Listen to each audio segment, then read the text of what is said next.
Good evening, welcome. As a moderator, there are two ways of approaching an encounter like this. There's the Adriaan van Dis method. I'll explain later, Paul. He's erudite. He's read everything by and about the author. He knows his work better than the author himself. Or there's the Larry King method. That's this. You hold up the book at the camera or the audience and you say to the author, "Tell me why I should read this book." Well, this being Holland, we'll compromise. I've read the book for you, and I can tell you, first, that you should read it, and second, why you should. It's a collection of pieces written between 1985 and the present, many of them until now unpublished outside the US, that together form a multifaceted self-portrait of the author. It helps, of course, if you have read at least some of his 30-odd books and are at all interested in the author. But since you're here, I assume you are, and I am. One of the things I had never realized before about Theroux, the travel writer, was that he had been traveling for 10 years before he wrote a travel book. He didn't like travel books. He found them a bore, and the reason to write his first one was very simple and utterly recognizable. He needed the money. In the following years, of course, Theroux became the archetypal travel writer. No one on a train in India can help looking out for Theroux's passenger, Mr. Duffel, whose train abandoned him.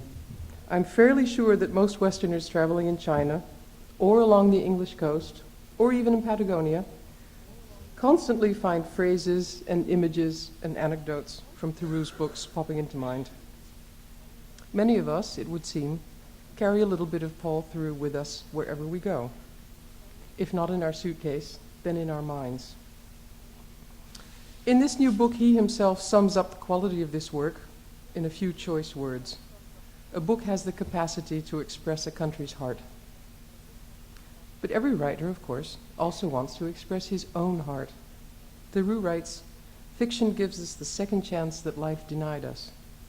If only we could all be writers." He says, "I am constantly reimagining my life, wondering what it would have been like if I had not gone here but there, not visited this person but that, not married this woman but that one."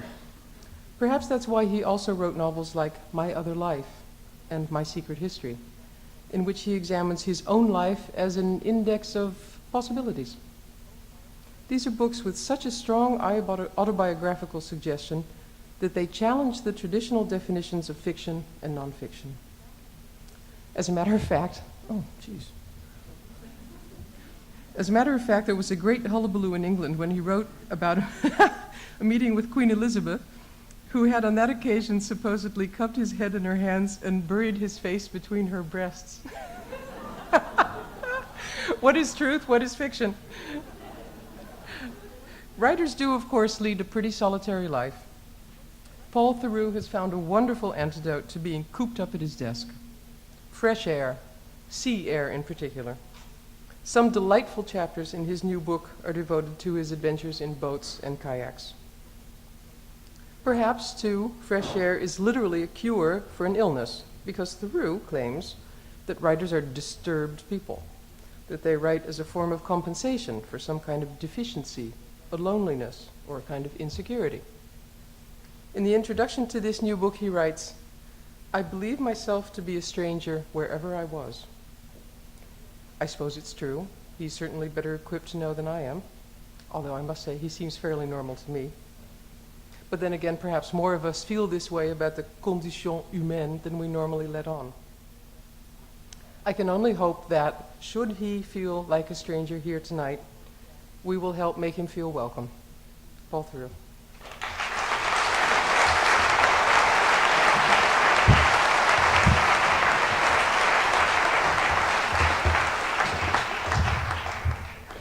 Thank you very much, Tracy.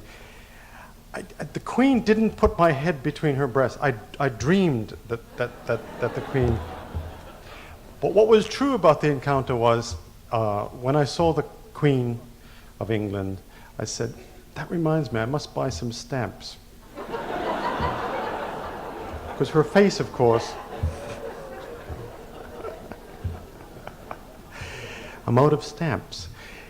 Anyway, thank you very much for your introduction. I'm especially flattered that Tracy has introduced me. I have great admiration for this woman. We're like two Martians here, you know, except that she speaks the language and I don't. And we're like people from another planet. And the planet is the Netherlands, and we come from another planet in the galaxy. But you don't know, when she walks by and she speaks Dutch, you wouldn't know that she's from another planet, whereas you would know that I'm a Martian. I'm an American, anyway. So the idea of this anonymity is something I greatly envy in Tracy's case, that she's managed to conceal her identity. She's from California. You would never know it, would you? You would never know from her writing. You would know it from that introduction, but it's something greatly desirable to me as a writer. The idea of being anonymous, that you look like everybody else, but you're really not. The idea of speaking a language so well that no one identifies you makes you capable of understanding tremendous subtleties in a culture. I'm trying to get her to write a book. She's resisting the idea. But just the idea of living here so long and speaking the language so well and eavesdropping. She sits, people talk. She could speak English and no one would ever know where she comes from. It's something, this is a condition that I aspire to. But anyway, I'm flattered by the introduction. Does the name Swammerdam mean anything to you? Dr. Swammerdam? Do you know what he's famous for? His name, there's a street named after him. I can tell you that he's also one of my heroes, along with Tracy. He's a 17th century natural historian and scientist who, one of his claims to fame, Swammerdam, do you know this? You know who I mean? You know what his connection is? Why we should know his name? Bees. That when people were studying bees in the 17th century, it was assumed that the hive was ruled over by a king, and that it was a male bee, the king bee, that was in charge. It was Swammerdam who dissected bees and found ovaries in the king. So he determined that the hive was matriarchal, and that it was a queen and not a king. He also is a man after my own heart, because he lived in Amsterdam, but he craved what he called het zoete botte leven. He died at the age of 43. Living in Amsterdam drove him crazy, and it actually ruined his health. And I don't know where the bees were. They were probably just, quite nearby. But I'm a beekeeper, and I crave the sweet life of the country too. And in a sense, I can identify very strongly in two respects. One is the bees. Something I wanted to do my whole life was be a beekeeper. And the other was to be free to live in the country, not to be a dweller in a city. And I think that was possible only by becoming a writer, because there's no work in the country that's profitable. You need really to be free. You need to be self-employed. Swammerdam was not. He needed a laboratory to work in, so he had a problem. But his engravings, by the way, and his dissections were the greatest, and were pathfinding discoveries in apiary science. There's a great passage in Sherlock Holmes where Dr. Watson finds Sherlock Holmes in retirement. Do you know his last bow? You know who Sherlock Holmes is, surely. But did you know that in his retirement, Sherlock Holmes became a beekeeper? And in fact, one of Sherlock Holmes's great contributions to beekeeping was he wrote the complete Vademecum of beekeeping. That was his magnum opus. He also wrote a book about cigar ash, the effects, I don't know, detecting the cigar, the type of cigar from cigar ash. But he was a beekeeper, so when Watson approaches him in the book, His Last Bow, Sherlock Holmes solves about 6 crimes, but he has to be taken away from his bees to do it. I first read that. My father was a Sherlock Holmes reader, and I remember when he told me that, he said, Sherlock Holmes is keeping bees in Sussex, in the south of England. I thought, this is great. What a life. Imagine, just you sit there, the bees are buzzing around, doing all the work, they collect the pollen, they make the honey, and then once or twice a year you go in and take the honey and sell it. This is absolute, you know, if you have cows, you have to milk them every day. If you have horses, you walk them around. If you have bees, you just look at them. And it's really wonderful. So I'd always thought that was a very desirable way to spend your time. About 10 years ago, I moved from Britain to Hawaii. I grew up in America, I grew up in Massachusetts, and moved around the world, and then I eventually moved to Hawaii. And I realized that it was a perfect climate, that I had achieved the Swamadam, his desire, the sweet life of the country. I thought, this is sweet, it's sunny, there's flowers everywhere. Every day of the year, there's sunshine. There's more flowers than you can imagine. There's a lot of fresh water. So bees need pollen, fresh water, and sunshine. They navigate through sunshine. In bad weather, they get very irritable. They tend to sting you when it's cloudy. You should stay away from bees in cloudy weather because they have to hang around the hive. They get very irritable and claustrophobic, and they fight. And they have to hang on the hive. They can't navigate. It's very hard. Sometimes they manage if there's a little bit of light, but generally speaking, if it's cloudy, they stay home in the hive. All of us can identify with that. Huh? So I was thinking, this is perfect. And I realized there are very few beekeepers in Hawaii. I don't know why, but they were just very elderly people who did it as a hobby. And I decided, well, I'll try this. And to me, the sweet life of the country, I mean, if Swamadam had been to Hawaii, he would have been absolutely in heaven. But because bees, the queen keeps on laying eggs throughout the year, the hive keeps growing and growing and growing. In Holland, during the winter, the hive gets smaller. In in temperate climates, during the winter, the hive gets smaller. The bees they cluster. They get into a little football, and they just buzz, buzz, buzz. Some die, but the hive kind of declines in population. Then in the spring, it explodes, and in the height of the summer, there are 30,000 bees in a hive, one hive. 30, maybe sometimes 40,000 bees. So you can imagine if there's just bees being born all year, the hive just grows and grows. So if you start off with 2 hives, very quickly you have 4, then you have 8, then you have 16, then you have 32, and it keeps growing and growing. Well, I have about 85 hives. I started off with 4. And the reason I mention this is because living in the country, getting away from it all, doing like Sherlock Holmes in Sussex, being away is always been very important to me. I grew up in a large family, and in a way, that's the subject of this book, that it's about leaving home. I think the title in Dutch is Frisse Lucht. But in English, it's Fresh Air Fiend. Fresh Air Fiend, you know what a fiend is. Fiend is a demented person, a fanatic, a crazy person. But it's someone who craves fresh air. And I think that there's something about travel, there's something about life, perhaps, that makes us crave fresh air. It's the life of the bee.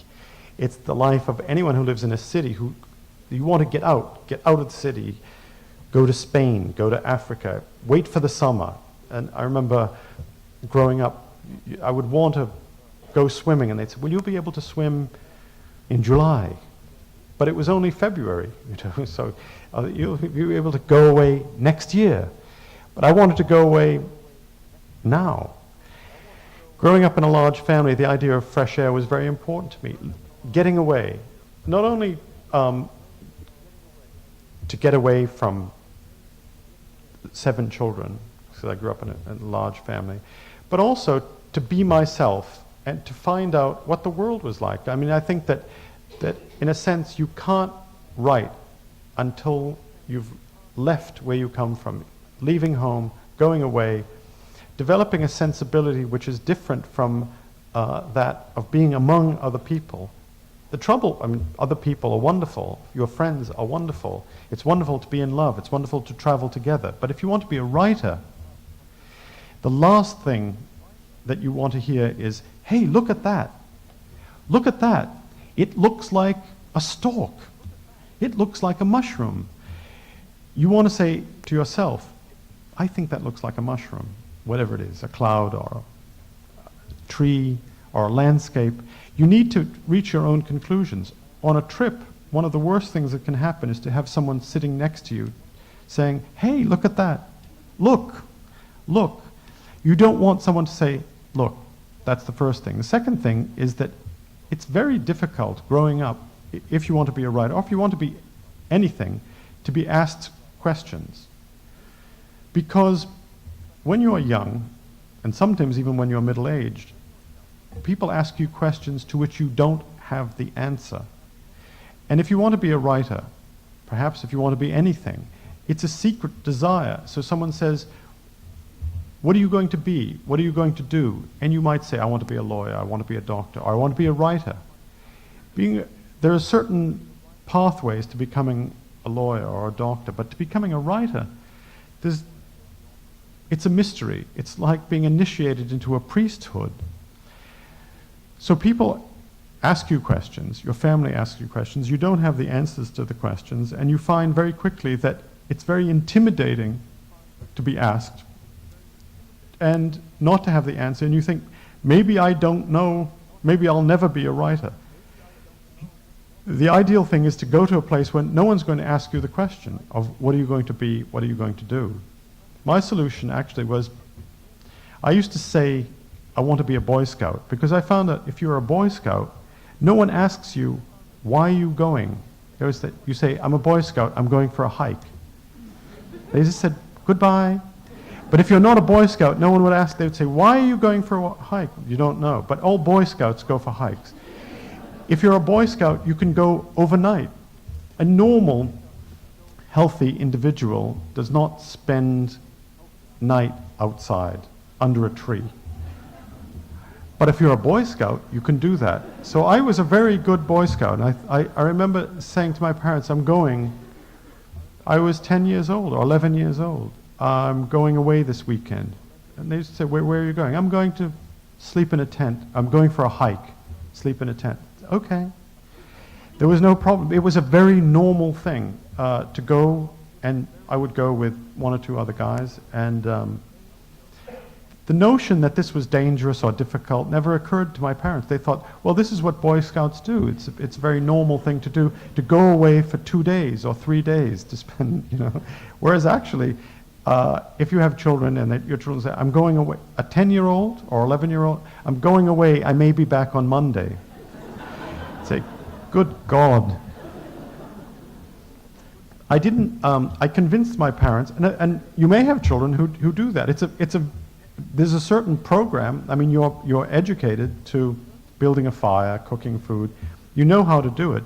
But still, it's a very liberating experience, particularly if you come from a large family, to say, I'm going away for the weekend at the age of 10. And I found this was the beginning, really, although I didn't realize it, I think it was the beginning of my writing life. It was the beginning of my imaginative life when I was actually entering into the world of independence and, in a sense, liberating myself. Being able to be self-sufficient, to fend for myself, to cook food, to walk, and to to create to have a tent and just to create a little world of a self-support system, so that I could find out what the world was like and what I was like. So it's a test of independence. And I think that myself, that writing is a very liberating activity, but also it's something that the more you do it, the more free you become. I wanted to be free, in a word. I wanted to be free to live my own life. And I found that writing was one way of doing it. But in order to be a writer, I had first to be a traveler. And so that becoming a traveler was an apprenticeship to writing. It wasn't school, it wasn't college, it wasn't university, it wasn't studying, reading in a way helped. But I think most of it was simply leaving, it was going, it was experiencing the independence that I felt as a solitary hiker or a camper. So the little boy that you see walking along the street, fantasizing about being an explorer, is on his way or her way to becoming a writer. And I think that did a great deal for me. And I was able, I grew up in the 1950s, I think I can say. This all took place from 1950 onward. And that put me in that frame of mind. I wasn't a literature student, I was a pre-med student. I studied medicine, science anyway. I didn't get to medical school, but my degree is a science degree.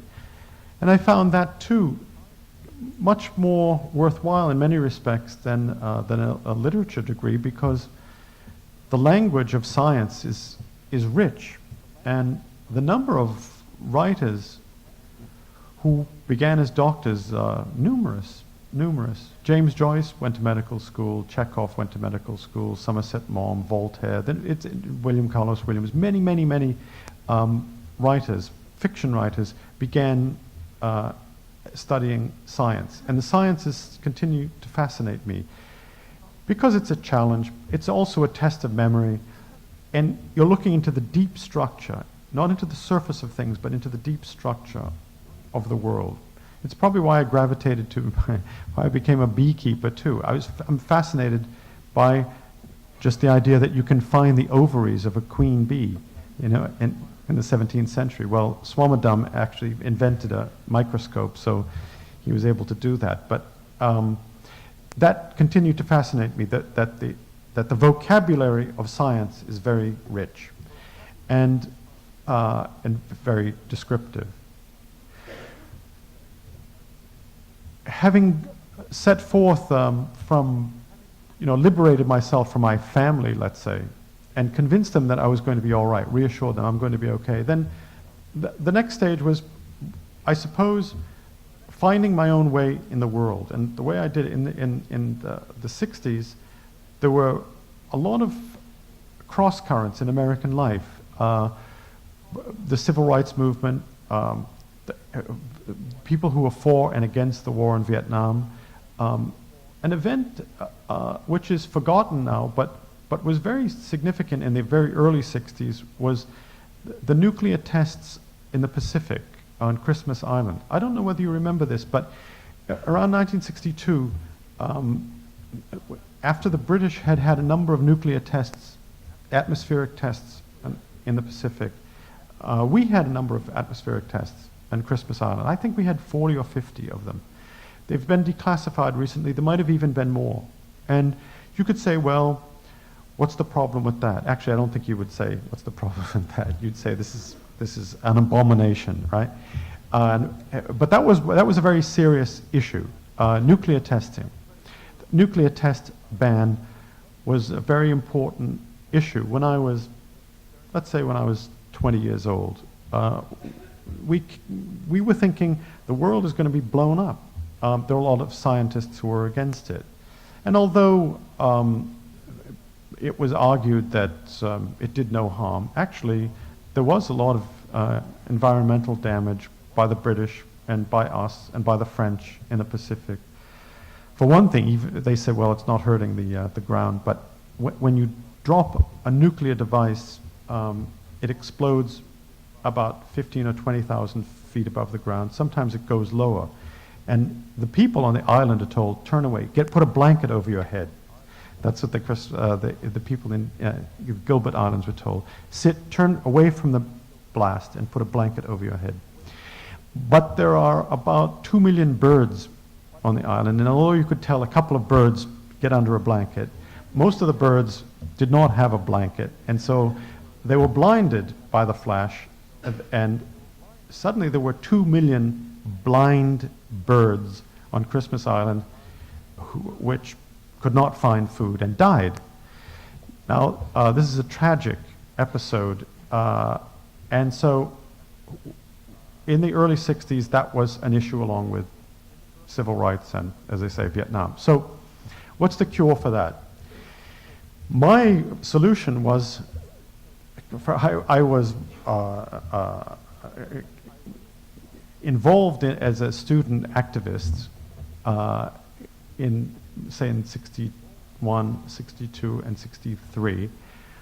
But I found it very, very difficult and depressing to be involved in what I felt, in some cases, were losing battles. So I decided to go to Africa, where life, I thought, might be a bit simpler, and where I would have a perspective on what I took to be our political and environmental issues. And it was a very, I think, prescient thing to do. It was just pure dumb luck that I was able to join the Peace Corps. And the Peace Corps, in fact, was the alternative to Vietnam. It had been formed by a number of people in Washington. President Kennedy was given the credit for it, but there were a lot of cross currents that created the Peace Corps. And so I left, and under the auspices of the American government, who just took us, and after training and language training, I went to Africa. This was the best thing, I think, that had ever happened to me in my life up to then. I simply couldn't imagine the idea of, I was earning $50 a month, and I was taken to Nyasaland, which later became Malawi, and simply sat down and they said, okay, this is your school, you're going to be a teacher for 2 years, good luck. And I thought, this is paradise. It was paradise. I still think so. I went back there. I've been back to the school and back to Malawi many, many times since then, and I haven't changed my mind. It's the most wonderful place. It's the most wonderful feeling to think that I had this job, I worked there, and I just wanted to stay.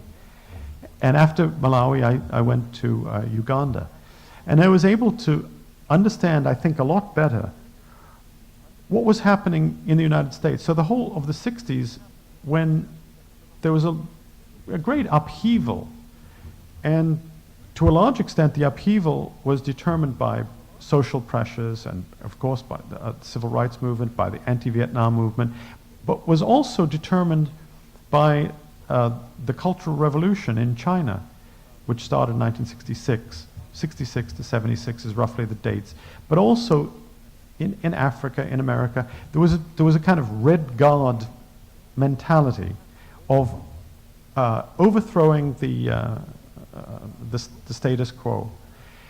And anyone in their 20s at the time felt like a Red Guard, and they thought, well, throw it up in the air and see what happens. Persecute your teachers, persecute authority, don't trust authority, question it.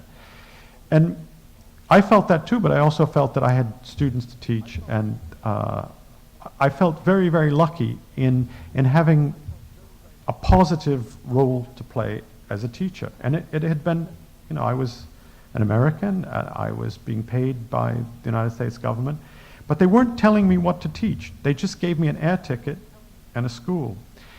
And I can't say that I wasn't a traveler in the classic sense of finding my own way, but I had to find a solution to being there. I had to find a way of living in the middle of Africa, in a village, in the middle of nowhere, and I had to find a rationale for it. I had to make friends. I had to learn a language. I had to understand the culture. If I saw a bird, I felt I had to know the name of the bird. If there was a season, that I had to understand what was coming in terms of season. If it was a famine, there was a drought season. There was a month they called the suicide month. It was so hot, everyone, there were a lot of suicides. There was a wet season where it just rained and rained. It's what's going on at the moment in Mozambique. Mozambique was right next door. Actually, Mozambique was a Portuguese colony. And it was a colony that was operated almost as though it had been unchanged for 100 years. That in the deepest bush of Mozambique, you would find Portuguese, say the local barber would be Portuguese. And I would talk to him and I'd say, how did you happen to come here? I couldn't get any work. I come from Lisboa, but there's no work. Again, so I said, well, what are you doing? Well, I come to Africa and cut people's hair. Well, they're to be tram conductors, and to run the trams and wear a blue jacket and say, okay, in 1922. That's the nature of imperialism. It's very interesting, but you have to remember, I don't speak Portuguese. When I was talking to this barber, I was speaking in Chinyanja to his assistant, to his African assistant, who was then translating into Portuguese, and then the Portuguese man spoke Portuguese to the African, and the African spoke to me in Chinyanja, the local language. He says he couldn't get a job in Lisboa, and so he came to Vila Cabral in the middle of Mozambique. So we're talking to him, and the African was the interpreter, listening to my questions and to the Portuguese man's complaints. To me, this was amazing. This was not like it happened to be 1964, but it was like 1864. And I thought, I'm so lucky, because to find a man cutting hair, a barber, or someone, he wouldn't be shining shoes, but a barber, a plumber, an electrician, a person fixing cars, in a small town, just a tiny town on the eastern shore of Lake Nyasa in the 1960s, was to me a glimpse of the past. And I began to understand that all travel is time travel. And I began to understand why people went to India, why they went to Brazil, why they went to other places in South America, to the Philippines. That that simple folk are sent out to do jobs, to help the empire run. It's not geniuses, it's not all lawyers and lawgivers and politicians and diplomats and whatnot. It's a barber. So when Mozambique became liberated, I mean, it was a very interesting thing that I found that actually that the place, in a sense, collapsed because the infrastructure of the country had been run by the Portuguese. And my vantage point was Nyasaland, which became Malawi. Actually, not many people went to Nyasaland, tea planters, coffee planters, but in general, there was no infrastructure. The roads were very bad. We had no electricity. There was no telephone. And that in itself was the making of me. Because if you live in the hinterland of any country, I think you understand the country much better than if you live in the city. I think that's probably goes without saying. But let's say you live, as I did, for 6 years, and in the end it was 9 years with no telephone. And for about 4 of those years I had no electricity. That was wonderful. That never would have happened to me if I had gone to even a rural part of the United States, Montana or Kansas or Nebraska. There would have been an infrastructure. But it's a wonderful thing to live in a place with no telephone, with no radio, with no electricity, with no television, with nothing. And in the age of globalization, there's a sort of delusion that we're all connected. Actually, we're not. There are many, many places that aren't connected. But being unconnected was very, very helpful to me in becoming a writer. So it's being in the Peace Corps in Africa is one solution. But even if I had just gone to Africa and gone to the bush and lived in a village where it was entirely left to my own resources, I had to learn the language. I had to make friends. I had to understand where I was. I couldn't be homesick. I couldn't call my mother. I couldn't say, well, 6 more months, Mom, that kind of thing. Just a little more time. And rush back home where my hut was an anteroom to my home. It wasn't. I had to realize that I was in the middle of nowhere. And I had to understand where I was. Also that I was a foreigner. That local people said I was just, in the local language, I was Mzungu. Iwe Mzungu. In the way that in New Guinea they say dim dim, he's a dim dim. You're just nobody. You're nobody. You're a ghost figure. In most languages, a foreigner is suspect, he's alien, he's a ghost.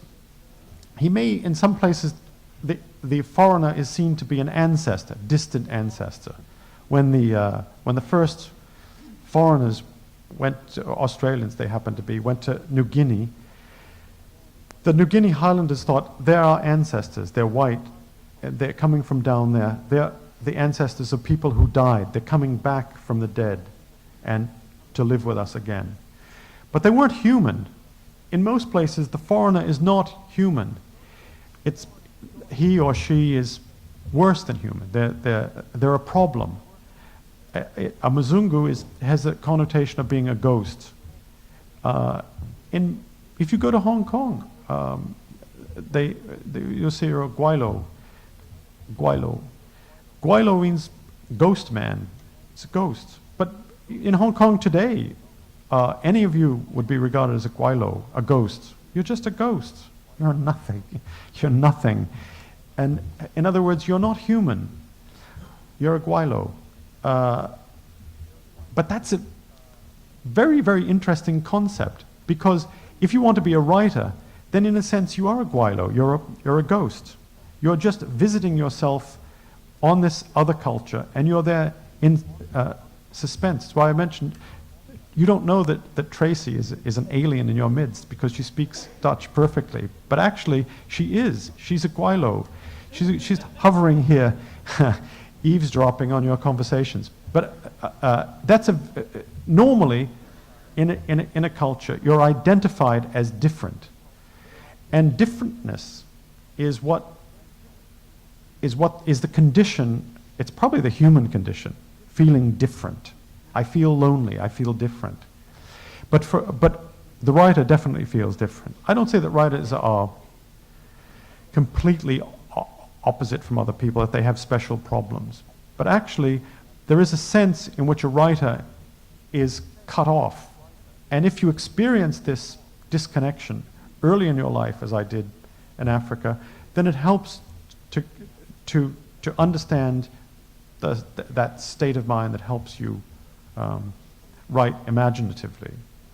And I felt that that was very true for me, and I was very lucky.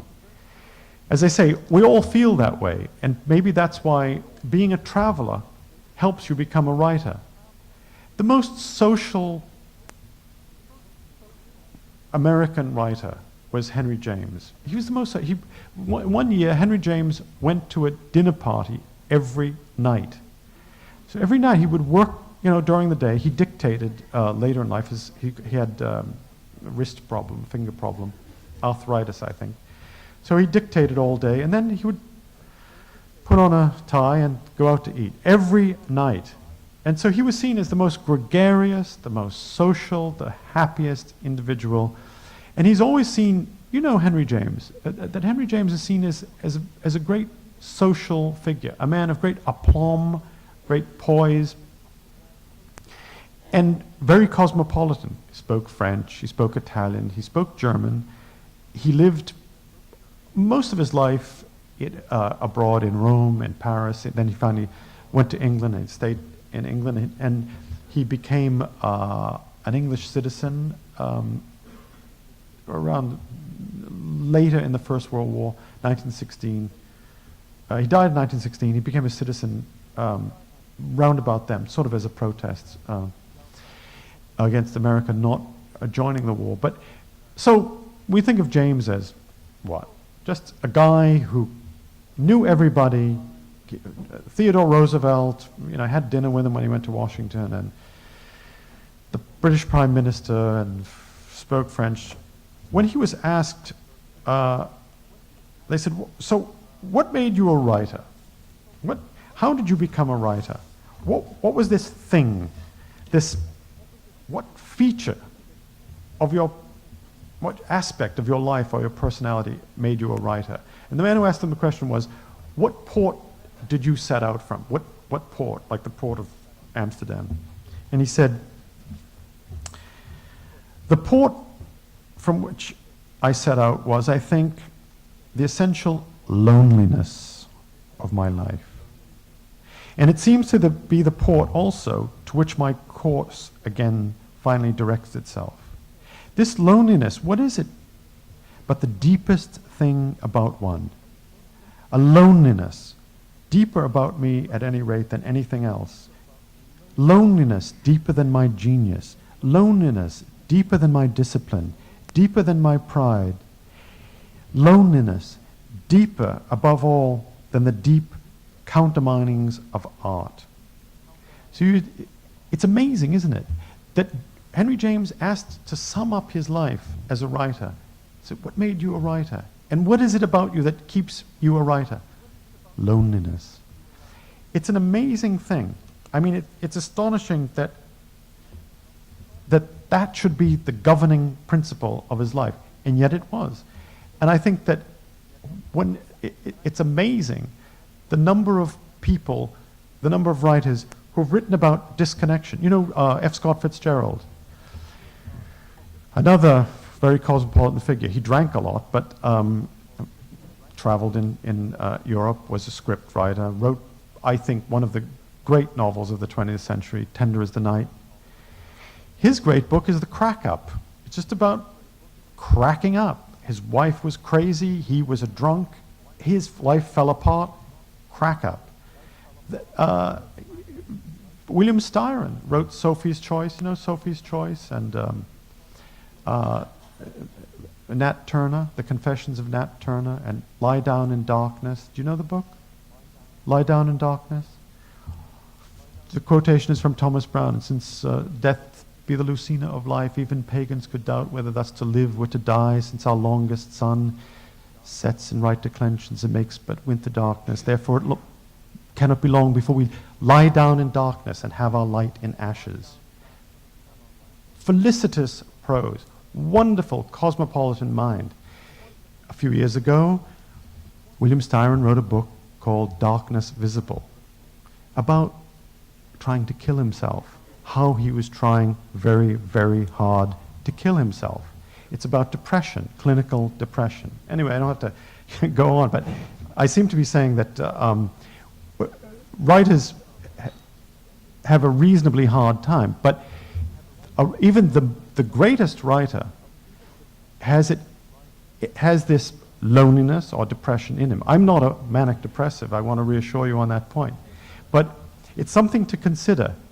And I think the way that I was able to understand it was to find out, to understand the world, and that was by leaving home.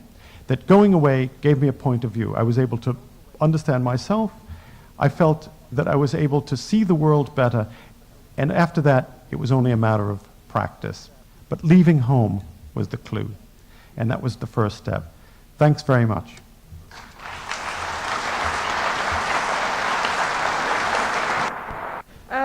So tell me, why did you write this book? No, don't. There's questions. Yeah, there are lots of questions. Thank you for your generous response. No, I was just teasing you because I know you would hate it if I started with a question like that, the Larry King style. We Martians know how awful that is. When you say Larry King, can you hear me? No. Can you hear this? Yes. This? Yes. When Tracy mentions Larry King, do you know who Larry King is? Yes. question one. Why do you know? That's a better question. I was on the Larry King show once. Were you really? Did Yeah. he say, tell me why I should read this book? He said that it was a handicap to read the book. And that he did. Because I said, did you read it? He said, no, I never read the book. I think it puts me at a disadvantage. Then he said, we were talking in general about his program, and he said, you know, I had the President of the United States sitting where you are last week. And I thought, that's an interesting way of putting it. It's as though Larry King has his own country, and the President of the United States visited Larry King. He said, the President of the United He States... didn't have to fill out a visa application No, for it. it seemed very odd, but he's an odd fish. He's a really... But I guess he's the man in the street, and he asks the question that we all want to know. Yeah, exactly. Yeah, he makes it simple for himself. I'm But going to make he's it a little I- more difficult for myself and for you, if that's all right by you. But my impression of him is that he's a borderline moron. Borderline.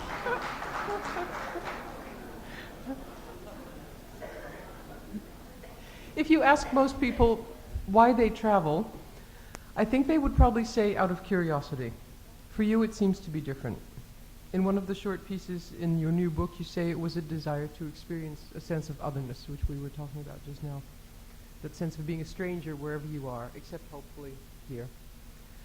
Travel as an escape?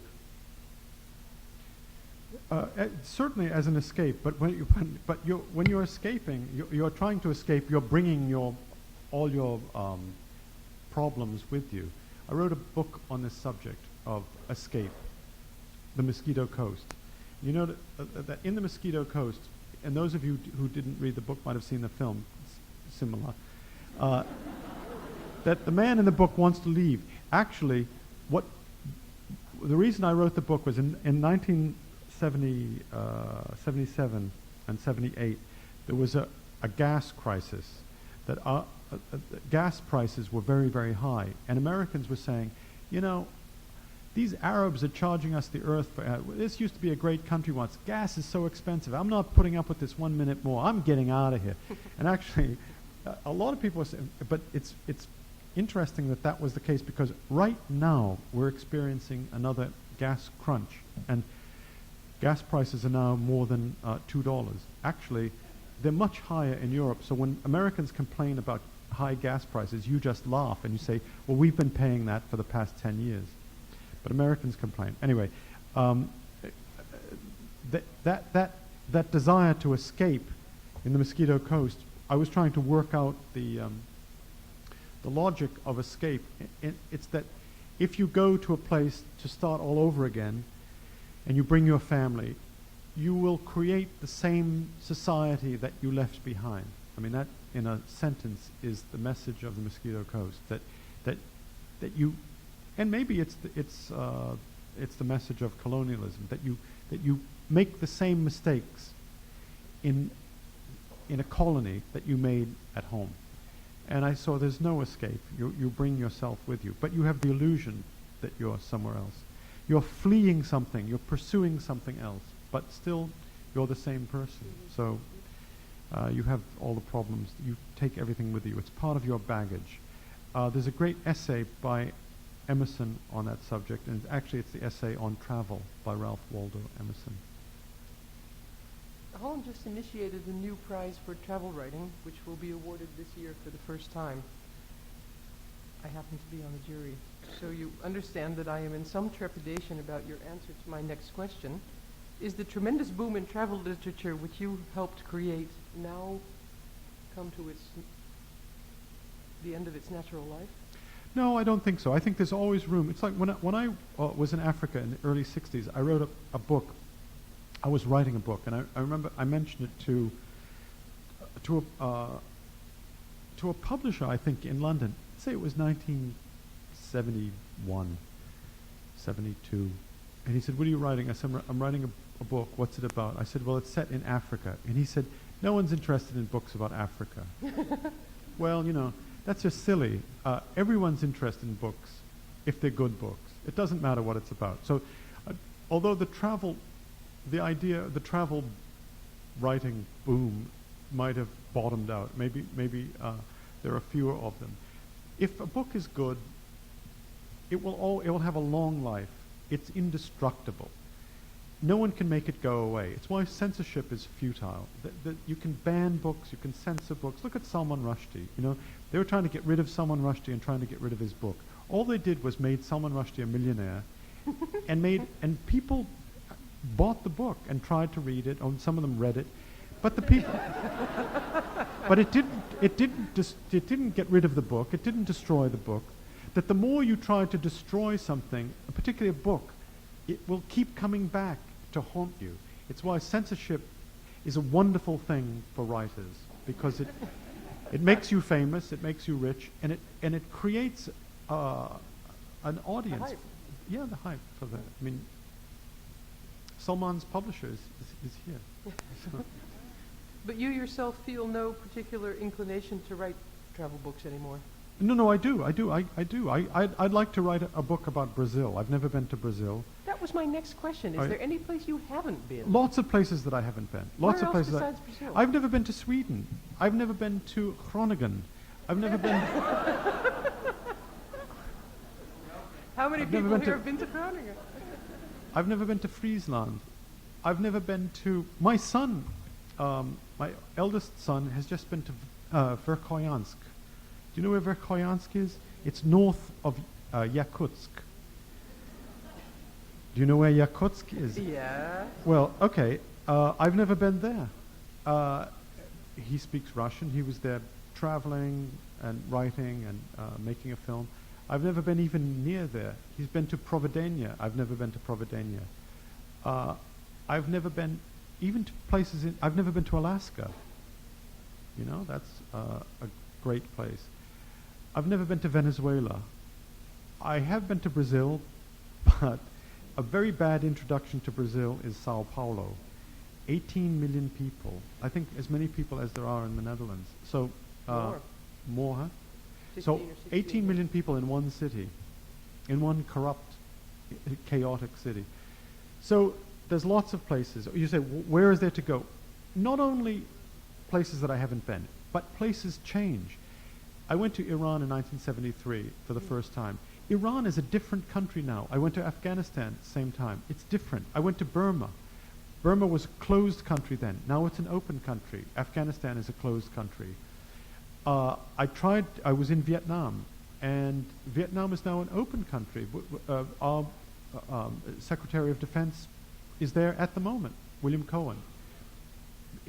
He's just, he's a politician, he's a cabinet member, he's going up and down Vietnam. What could be more different from the 1970s when we were at war? So that We as Americans weren't even allowed to go to Vietnam. we weren't or allowed to Cuba. go, that's right. We weren't It was allowed in to our go. passports. Right. Forbidden. Cuba, Albania, and Vietnam. I've been to Albania. Albania is worth going to. It's the strangest country in the world. It is, well, when I went, it was very strange. Now, of course, it's different. They've been visited by aid agencies. They've had a war and problems. So now they understand how to get help and how to get loans and whatnot. But when I went there to write The Pillars of Hercules, I found this. I've never been to a place like this. I felt so lucky. I thought, this is amazing. A country that had been closed for so long, now it's open. So countries open and close and open and close. So there's always a reason to travel, and countries change. Look at Germany. I mean, Germany's right next door to you. It's right next door, and it's had a profound transformation from being this schizophrenic place where there's two Germanys to now it's one Germany, also with interesting problems. But when you think of West Germany and East Germany, that's so odd. But people accepted it, and now they accept that it's one country. Yugoslavia. It's well worth traveling in Yugoslavia. If I was a traveler now, that's one of the places. If I were looking for a place to go, that would be I think a worthwhile place to go. Croatia, I thought when I traveled there was fascinating, and I tried to get into Macedonia and failed. But these are places. The most amazing thing is that you go to Italy, and Italy, to me, my mother is from Italy. It's the most wonderful country in the world. So you're in Bari, Italy, saying, Bari is famous for gnocchi. You eat gnocchi. This is lovely, have a glass of wine, eat gnocchi. get on a boat. Then I take the ferry. You get the overnight ferry from lovely Bari in southern Italy, eating gnocchi, good meals. You get on the ferry. Next morning, you wake up in Durazzo, Albania. Mista! People grabbing it. Mista, you give me money. And I think, my God, this is like another planet. It was incredible that you can go from one wonderful place to a place of complete desperation in Albania. And some of the strangest places are right next door to us. And that's something that it fascinates me, and the idea of, that's why I mentioned globalization in a tone of skepticism, is that Albania was not connected. No one had a computer there. No one had a telephone. I tried to make a telephone call. I said, I want to make a telephone call. They just laughed. How would you make it? How? You're in Tirana. How would you do that? So with a telephone. Well, where would you find one? I went into the post office. I want some stamps. They just, stamps? No.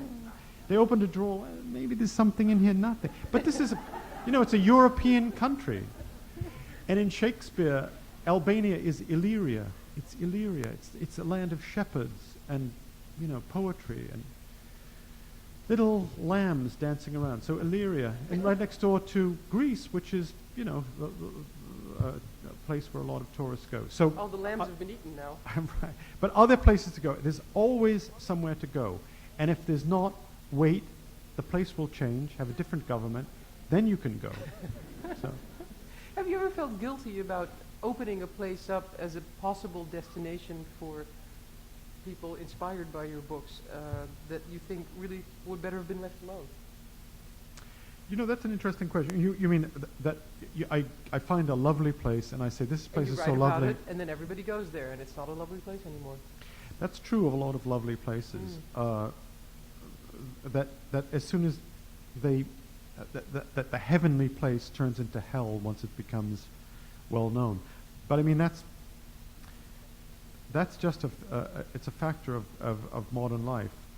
But there's a certain marketing factor involved, which is that the more people who wish to travel to a place, the cheaper it is. So the Spanish coast is very inexpensive to get to. There are a lot of hotels there, and so the Costa Brava and the Costa del Sol are easy to get to. There's lots of hotels, but in other places where not many people want to go, they're harder to get to. So lots of people go to Tunisia. They buy rugs, they drink tea, and they have a nice time in Tunis, and buy olive oil and carpets.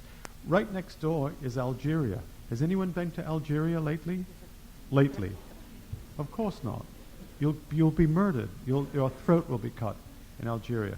But it's interesting. Algeria is between Tunisia and Morocco.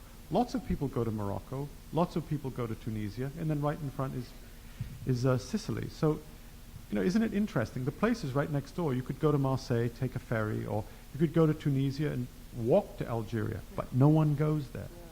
It's terra incognita.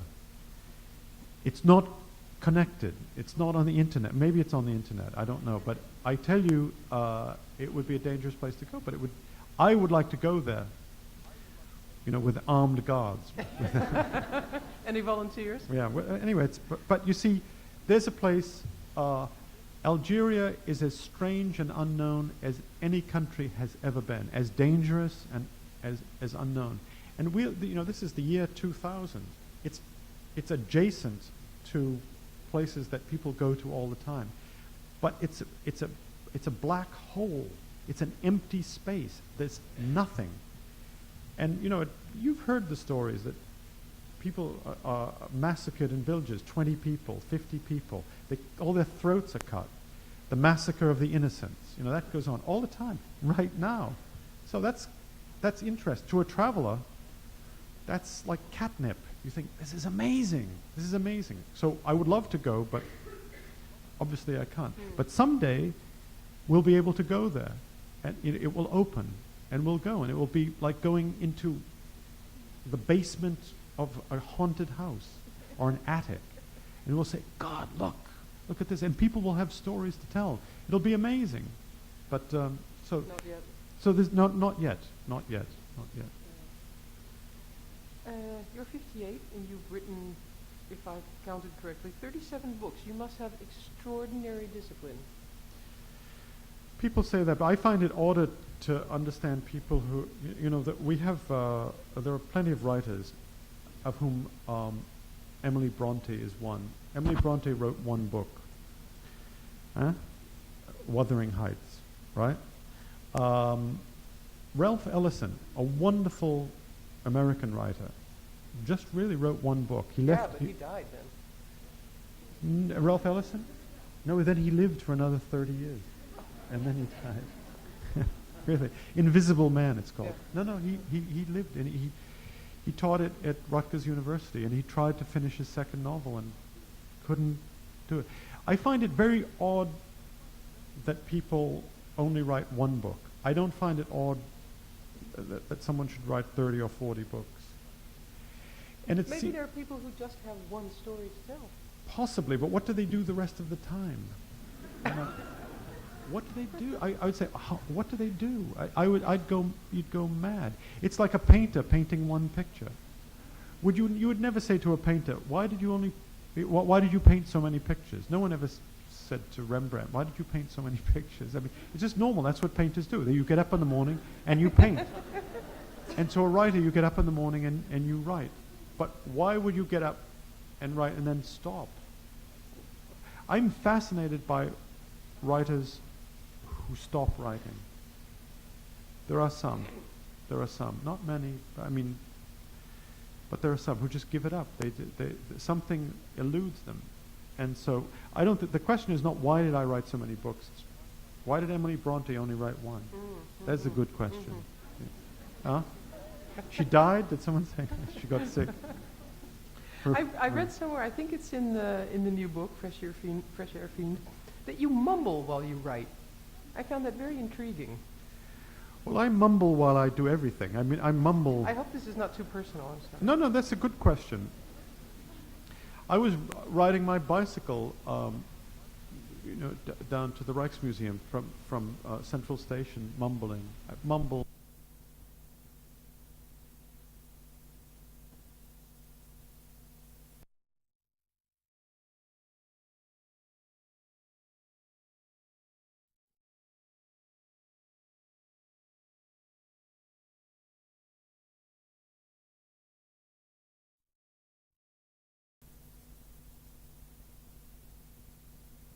Mumbling, talking to yourself, to me, is one of the pleasures of life. First, you have an intelligent listener.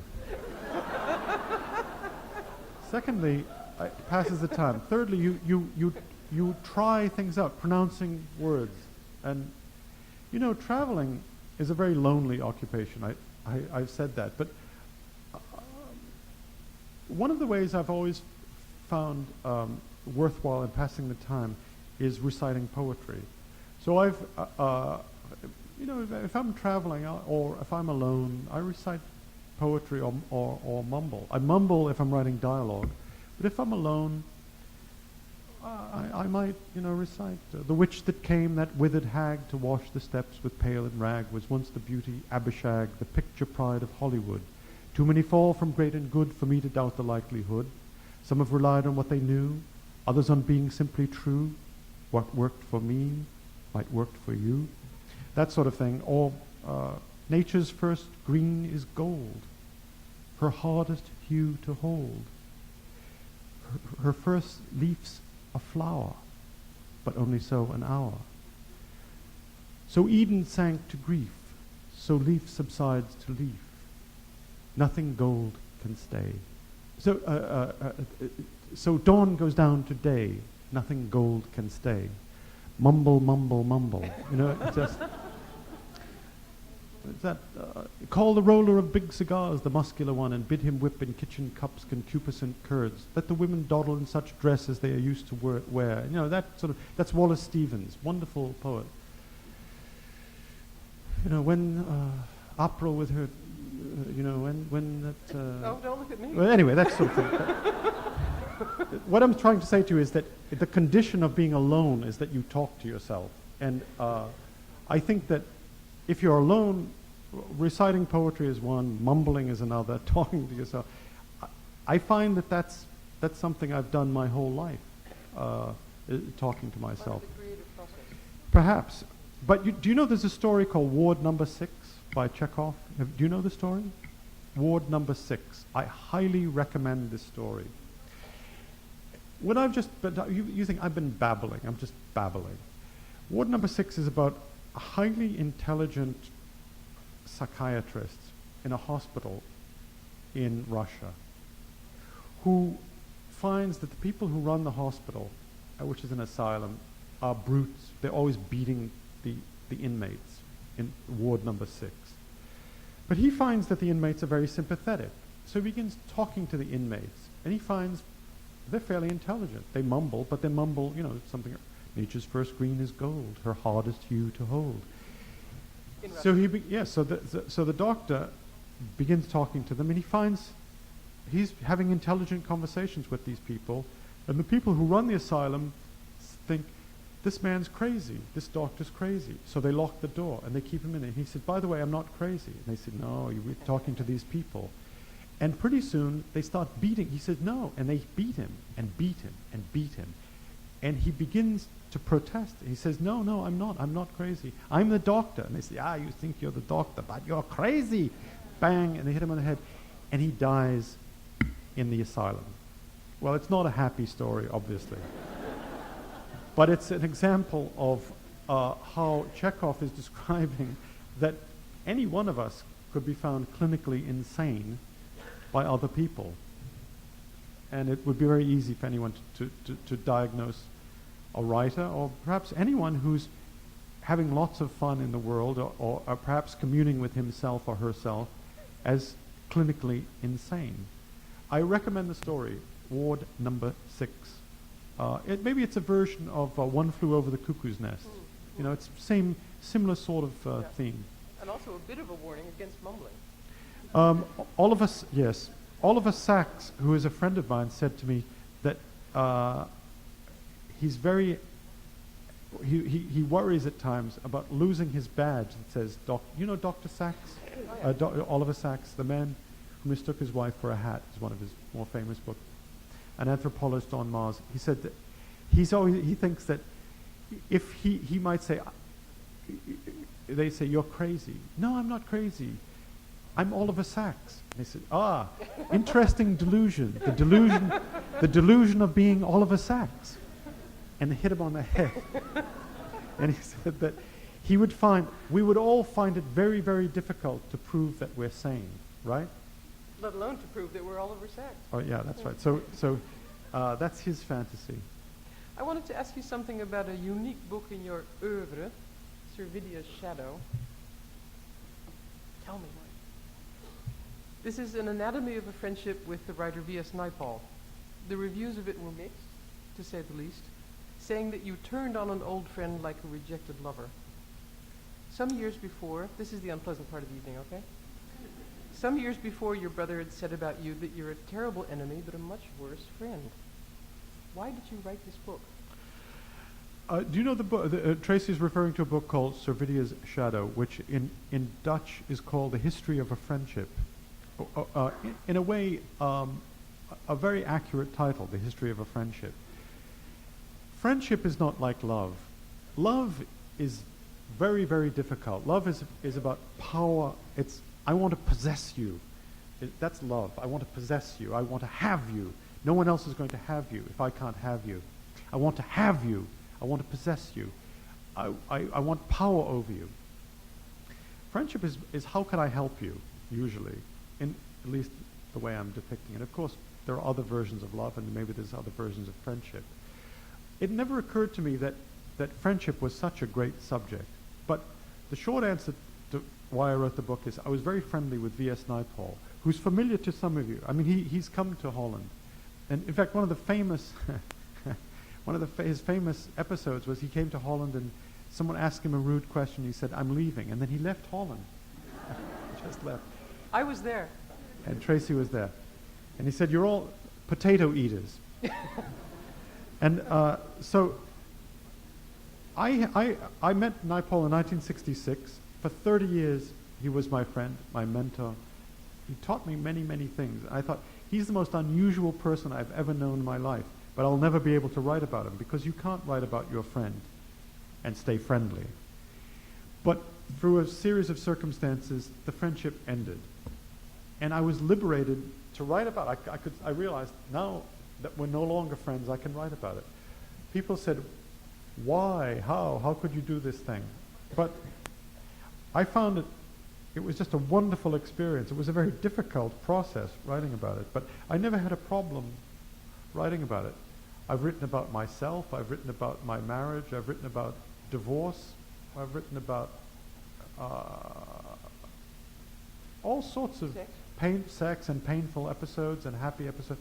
I've written about everything, so I've never considered anything off limits. And I'm a character in this book, and I think it's an unsparing portrait of Naipaul, but it's a merciless portrait of myself.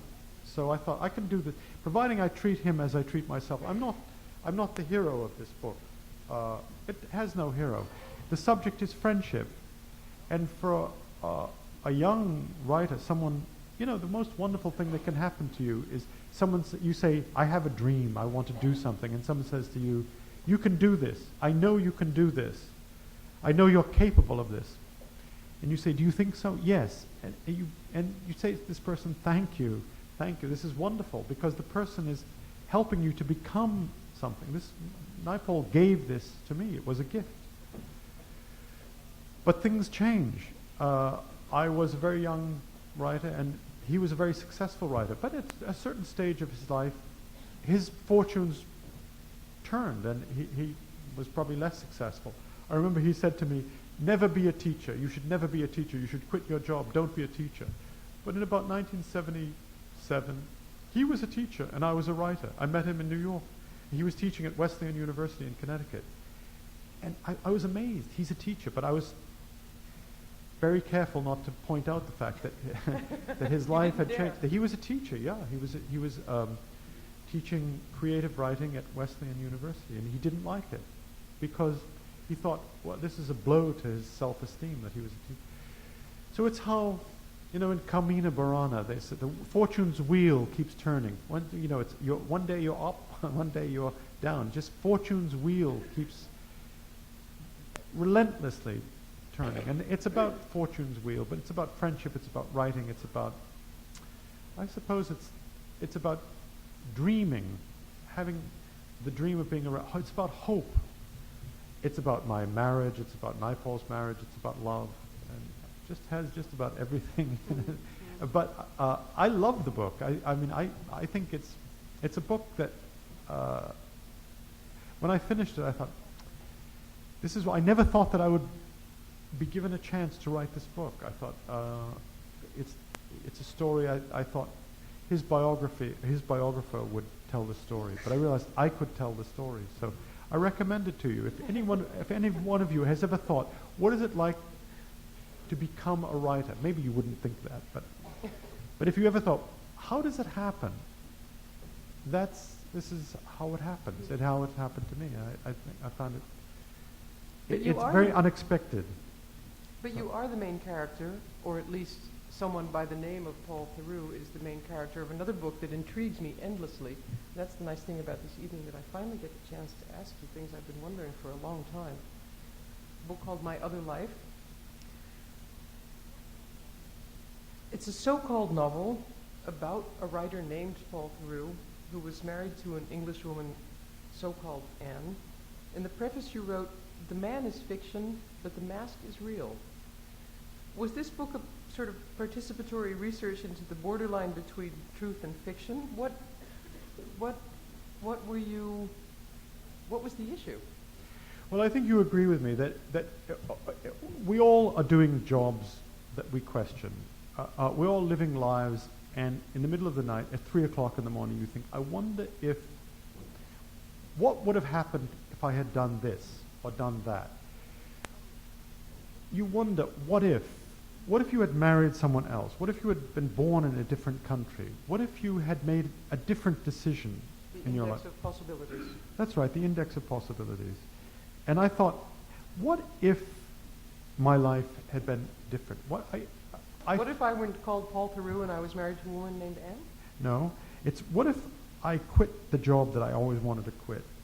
For example, I worked in Singapore at the University of Singapore for 3 years, and I really, we were oppressed by the government. Lee Kuan Yew was the Prime Minister of Singapore. He said, you have to get a haircut, you have to do this, you can't teach that, you have to.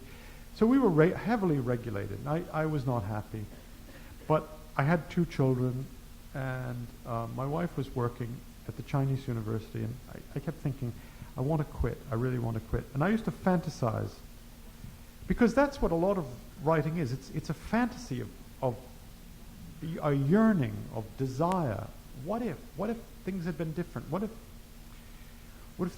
I married this other person, or what if I quit, or what if I was in this other country? Anyway, it's speculating.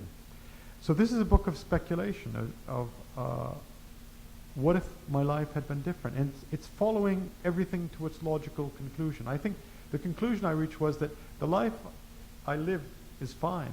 You know, maybe it would have been a disaster if I had done it in any other way. But to take the Singapore section, in the book, I quit my job, and a millionaire hires me to give him poetry lessons. He can do everything. He has lots of money, he has influence, he has power, but he wants to be able to write poetry, and I become his poetry teacher. So he puts me in a little house on his estate in Singapore, and I give him lessons in how to write poetry, and he pays me a lot of money. And of course, it's a disaster. But his wife tries to seduce me, and I'm unhappy, and all sort of. And then you commit suicide. No, I don't commit suicide. I just think, it's ruining the story, but I steal a very precious object from him, but it's an object that he acquired illegally, so I'm justified in stealing it. So don't tell him. Don't give it away. No, that's not giving much away. But you know, if you've read Henry James, one way of understanding a writer, and say someone like Henry James, or say any short story writer, is that a lot of short stories are fantasies. It's a fantasy or a desire on the writer's part, what they might want in their life. It's in a way dramatizing their fears and desires. So that's why we read you, because you dramatize our fears and desires and our travels. Perhaps that I'm your valet, and I'm living a life that perhaps that you can vicariously appreciate. Is that what you Well, then this is my next to last question. So get your thinking caps on. Next to last, and not last.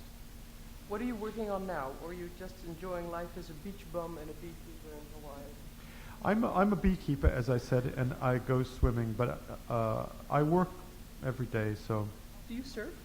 No, I paddle a kayak. I have I paddle, and you see people paddling here in the canals. Yeah. So I do that, and I'm working on a novel set in Hawaii. I've lived in Hawaii for 10 years, so that's what I'm doing. And I hope to finish it soon, and then I don't know. Come back and tell us about it. By the way, I may say, I love coming to Amsterdam, but Holland in general.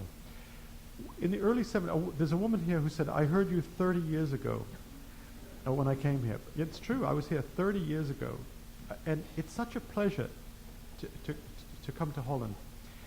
And I remember 30 years ago, I went to Arnhem and Nijmegen and Rotterdam, and I came to Amsterdam, just giving a talk. People showed up like yourselves, read the books, you like to read, you buy books, you're part of the world. It's a great pleasure to come here. And I must say that this is not true. You know, all countries aren't like this. There are many countries where you don't see a lot of people showing up. You feel in many countries, in many places, even in places in the United States and in Britain and other countries, that you're like early Christians, and you meet in a bookstore and there's 6 people and they're talking. It's like little persecuted people, or Jews or Christians or whatever. everyone hates us, but we're, 6 people, we read books. And I think, my God, this is terrible. Actually, it's a civilized activity. Lots of people, look at all the people, lots of people can do it. But in many places, people don't read. They don't read. They don't buy books. And I don't know why that's the case, but it's true.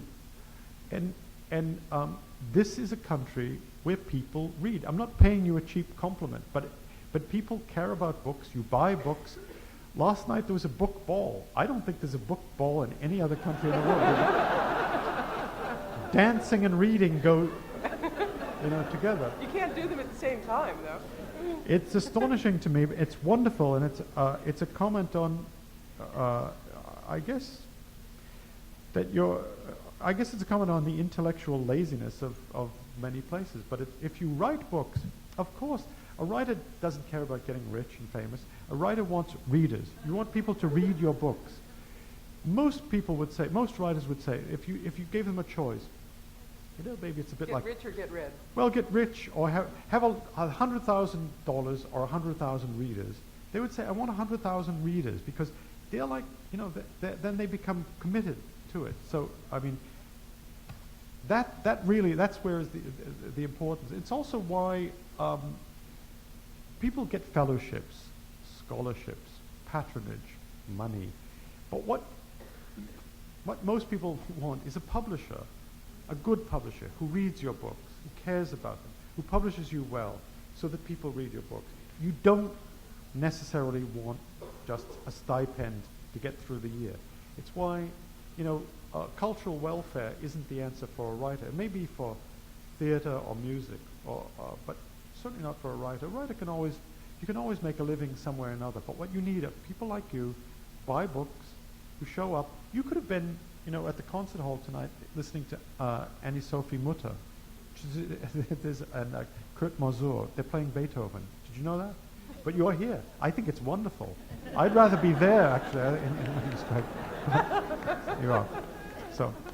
I have one last question, Paul. This is a very personal question. Mm-hmm. Are you prepared? Go on. Mm-hmm. Yes, I'm prepared. Will you do whatever I ask you to do? Up to a point. May I see your tattoos? Oh, my tattoos. I have tattoos. I got them in prison. No, I didn't get them in prison. I think probably I come from a place, Massachusetts, where tattooing is illegal. Yeah, it is. And perhaps that made me rebellious. I don't know. It made me want forbidden fruit. Yeah, but it's forbidden. You can't get a tattoo. I grew up. Tattooing is very bad. I think the justification was it's unhealthy. It spreads disease. Well, no. So traveling, I don't know. I wrote a book in which the main character gets tattooed all over the place. Saint Jack came out in '73, made into a film. So tattooing has always been. I'm fascinated by it, and Can I see your tattoo? they're also cheap. I just want to say one thing about tattoos, in favor of tattoos. They're cheap, and they last forever. And you can't say they're cheap and they last forever. They're absolute lifetime guarantee. So that's pretty good. So I have this is a frigate bird on my hand, and I have these dolphins. Again. All the girls in the back can't see. No, that's enough. So I have dolphins. And the rest of you, if I get to know you a little bit better. One evening is enough. No. Okay. Now it's your turn. Well, there's some questions here, huh? There are. So first a question from on paper, and then I'll go back and forth. We don't have that much time left. But I thought there were some very nice questions. Thank you very much for the effort that you took. One was, Mr. Theroux, would you ever consider writing a children's book? Funnily enough, when my children were young, I told them stories, and I wrote 2 children's books. They're not. I don't know whether they're translated into Dutch, but during Christmas, I used to tell them stories, and I wrote two. One is called A Christmas Card, and the other is called London Snow. And they were just stories that I wrote for my children. I must say, one of the great things about being a writer is that when your children come home from school, you're home, you're there, and you can play with them. And if you have a job, a 9-to-5 job, you're not there. I loved when my children came home from school, not telling them stories, but making spaghetti and watching television and just being with them. And on Friday, I'm going. My eldest son is 31, and I'm going to London. It's like seeing my son. I love seeing my children. So I loved telling them stories, and 2 of them have been published. I probably would do more. I don't know. I don't have any grandchildren, but if I ever had any grandchildren, then I suppose, yeah, I would. So. Please. I have a question about the language barrier when you travel. In what languages can you hold a satisfactory conversation? And what do you do with the other places, with the other languages? My mother is Italian, so I grew up able to understand Italian, and then I learned to speak it. And it's amazing how many people speak Italian. It's a wonderful language, and I found that it stood me in good stead. Certainly throughout the Mediterranean, Italian is understood. And Italians are lovely people, so that if you go to a place like Ecuador or Chile or Argentina, you can usually find someone. So, Italian. Spanish is one that I learned later in life. Spanish is pretty useful. I can speak Swahili and Chinyanja. When I joined the Peace Corps and went to Africa, I learned Chinyanja, which is a language spoken mainly in Central Africa, but because the people from Malawi are very poor, they travel to Tanzania, Mozambique, Zambia, Zimbabwe, and they travel very far and wide, and they brought their language with them. So that has proven to be a useful language in Africa. It's a wonderful language too, and it's full of euphemisms and proverbs. For example, ukaipa ziwa nyimbo means if you're very ugly, you should learn how to sing. They also have the construction that everything has to agree. So they say uta wabwina waga wagwa, uta wabwina waga wagwa. My bow has fallen down on the ground. And other pepani sapulitsa chironda means you can say sorry all day, but it won't make your wound any better. It won't make it heal. Okay, so Chinyanja, Swahili, Italian, a bit of Spanish. I studied German, but I'm not very good at it. The Dutch will forgive you for that. That's all right, yeah. Everyone speaks. English is pretty useful, as you know. One of the written questions is there such a thing as a global nomad? Speaking of connectedness. A global nomad might... a global nomad would be a citizen of the world, someone who just goes anywhere. I'll tell you something about that. I think that the people who fascinate me are not necessarily writers. We often run across people, and in travel, you run across people who travel and do extraordinary things and they don't write. I met a man in Easter Island. He said that he had been in the Galapagos, and he was in the Galapagos one day bird watching, and he looked and he saw in the water a small boat. It came nearer and nearer shore, and it was a boat with 2 Germans in it, rowing. They were just rowing. They had rowed from Ecuador to the Galapagos.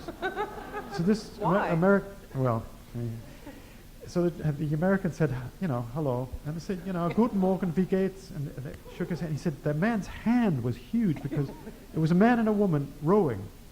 And then the next morning, they camped on the beach, and the next morning, and they said, we came from Ecuador. And he said, where are you going? He said, west. Bye. And they just left doing this, you know?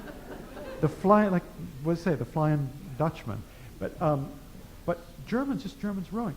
You don't know their name. You don't know actually where they came from, what happened to them. Maybe they drowned, but they never wrote about it. They never did anything.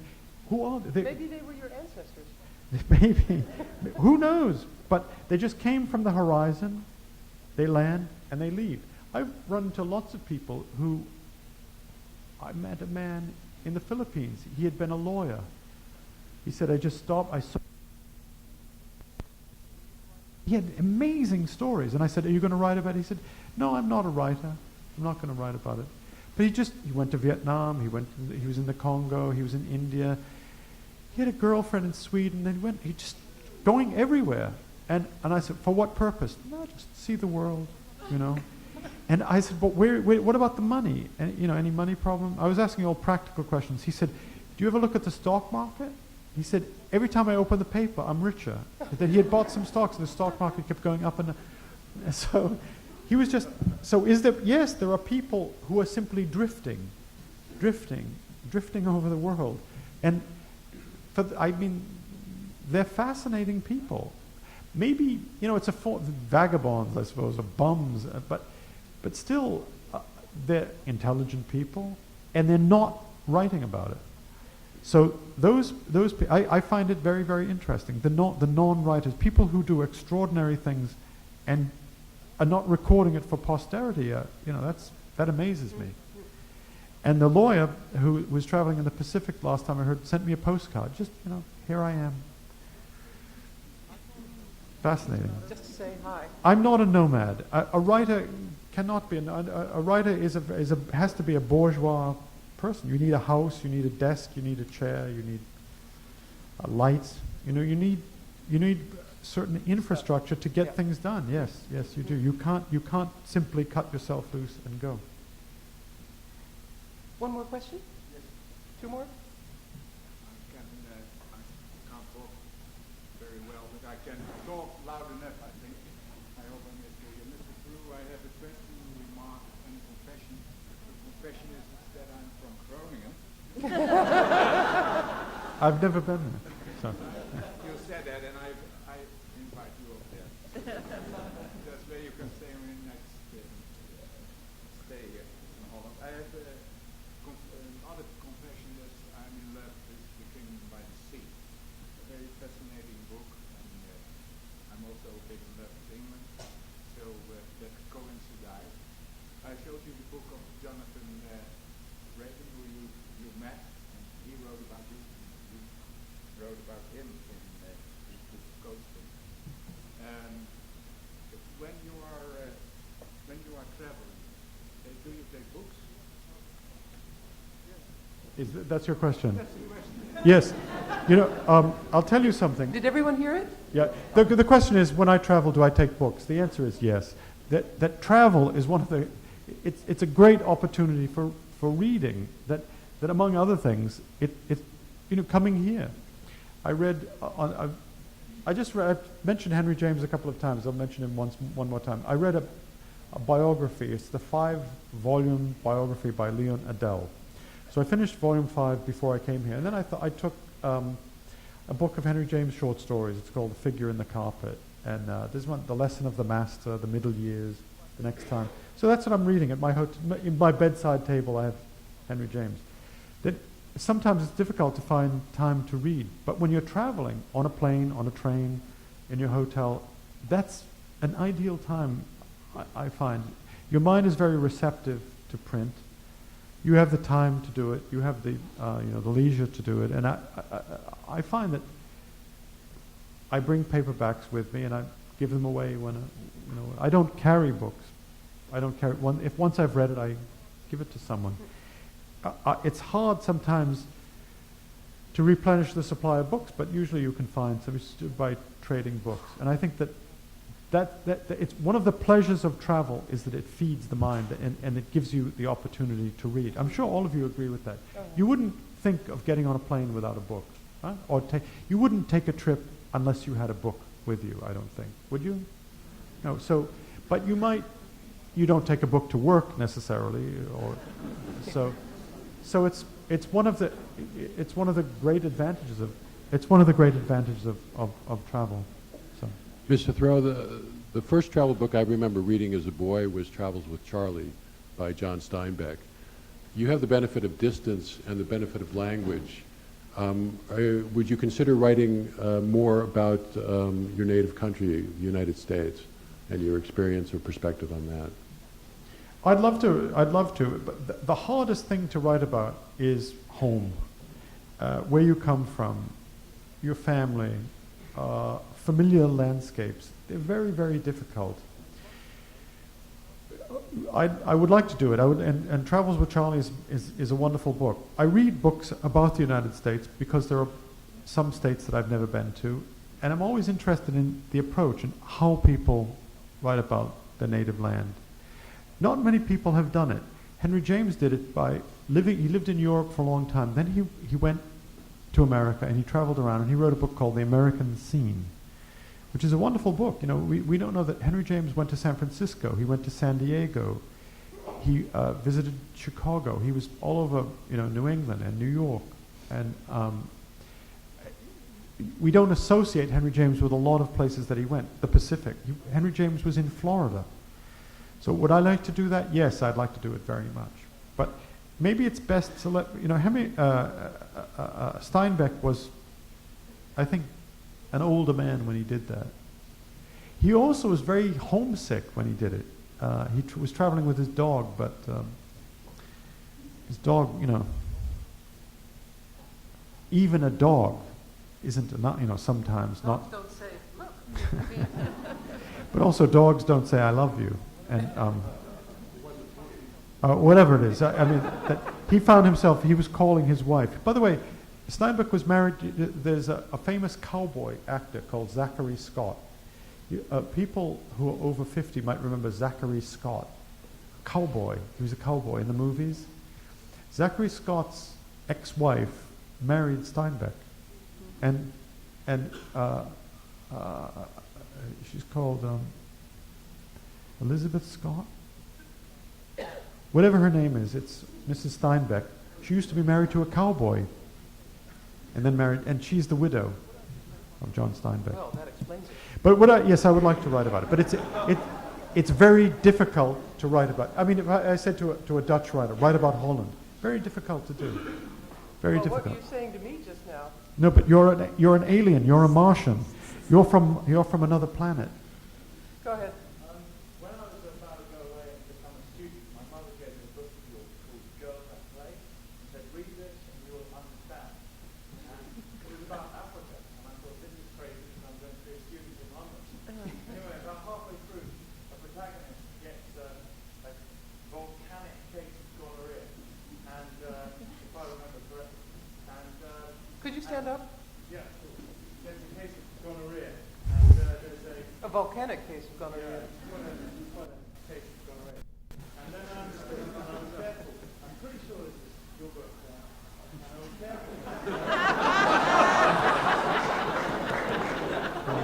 In the bar, which was a fairly good prophylactic. I've always had a burning desire to know, was this autobiographical?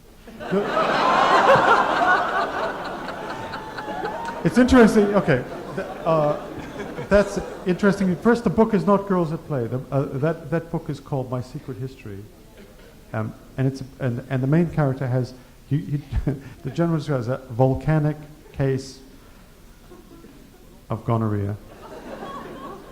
Your other euphemism, burning desire. Gonorrhea is more burning desire. I would like to direct your attention and everyone's attention, and which will answer your question, to my new book published by Atlas. It's called Frisse Lucht, and there's a part in that, but there's a chapter in that book called Fever Chart. Is this? Okay. And, this is the English version. I thought.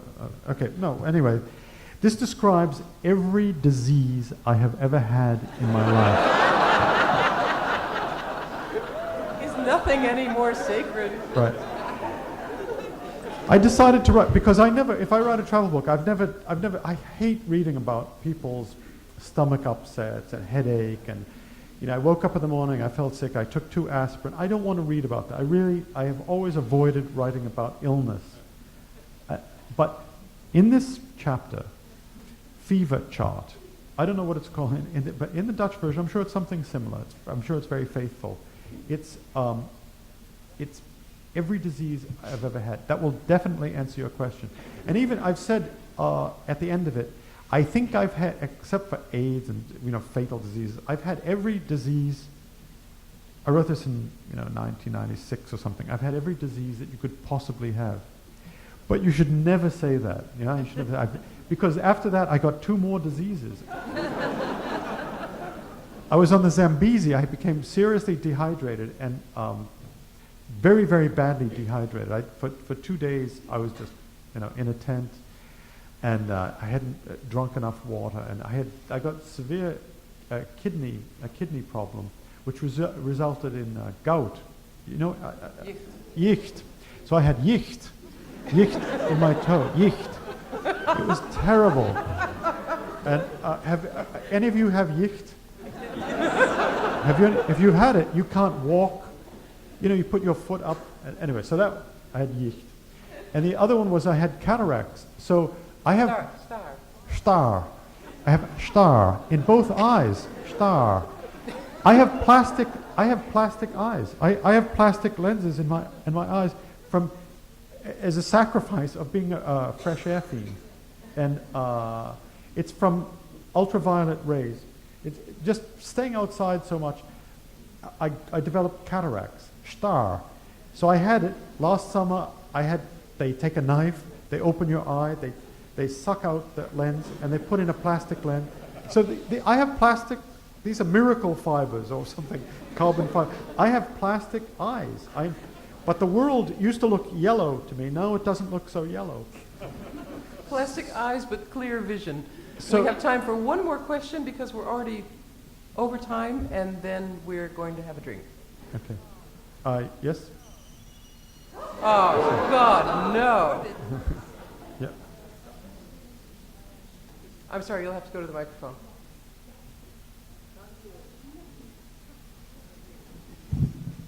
I can hardly hear you.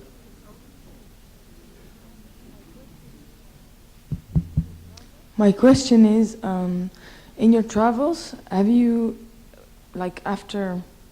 now, if you try to see what the connection would be through all these cultures, even though they have all their different norms and their different languages, what would be the connection, according to you, between these? What is the universal language?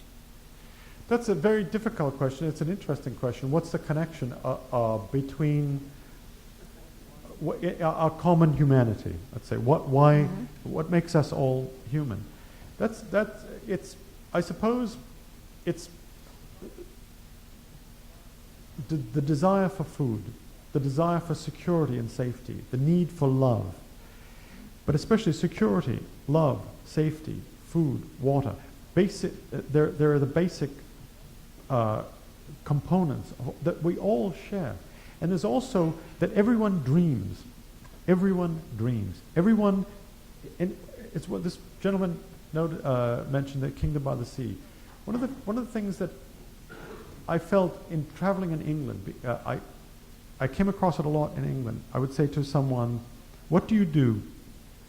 English people don't ask each other, "What do you do?" Americans say, "What do you do?" And what do you earn? Well, what do you earn? But what do you do for a living? What do you do? It's a rude question. What do you do? But if you're writing a travel book, you need to know. And so I said, "What do you do?" And I would say, I know what I noticed was people saying, "Well, I sell shoes, but what I've always wanted to do was raise sheep." Or they'd say, "I sell cars, I fix cars. But what I've always wanted to do," what I was thinking was, I'd always like to go to Canada and be a lumberjack. So people would tell you what they did, and they would immediately tell you what their dream was. And I think there's something in that we all have, we live a parallel life. What we do, and then what we dream. So perhaps that's, and I noticed that in most cultures that's the case. It's what you do, what you seem to be, but what you are inside, what you want for yourself. So maybe it's the dreams that unite us. Thanks very much. Thank you.